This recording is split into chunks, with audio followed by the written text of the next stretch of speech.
कि जो पश्चिम बंगाल में हाईकोर्ट की तरफ से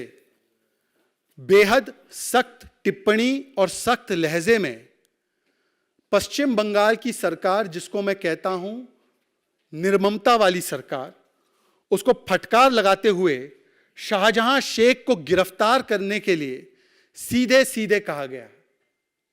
आज एक बात स्पष्ट है कि जो सरकार दावा करती थी,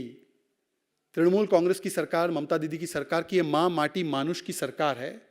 ये मां माटी मानुष नहीं, ये बम ब्लास्ट और बलात्कारी बचाओ की सरकार है। ये बम ब्लास्ट और बलात्कारी बचाओ का कार्यक्रम इस प्रकार से चलता है कि विधानसभा में खड़े होकर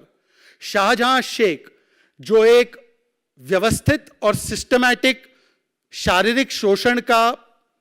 एक संस्थागत नेटवर्क चलाते हैं, जिसमें ज्यादातर प्रताड़ित की जाने वाली कम उम्र की हिंदू महिलाएं हैं, अनुसूचित जाति जनजाति से आने वाली महिलाएं हैं, उसके बचाव में ममता बनर्जी से लेकर अभिषेक बैनर्जी से लेकर तृणमूल कांग्रेस का रैंक एंड फाइल, यहां तक कि उनके प्रवक्ता यह भी कह देते हैं कि रेप का फुटेज कहां है, यहां तक कि उनके प्रवक्ता यह भी कह देते हैं कि ये जो महिलाएं हैं ये बीजेपी की एजेंट है, आरएसएस की एजेंट है, ये एक्टर्स है, ये स्क्रिप्टेड है। इस प्रकार की ओछी टिप्पणियां विक्टिम्स पर करना, आज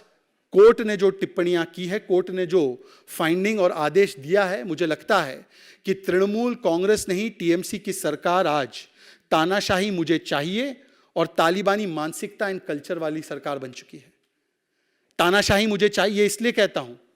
क्योंकि जब इन महिलाओं के विषय में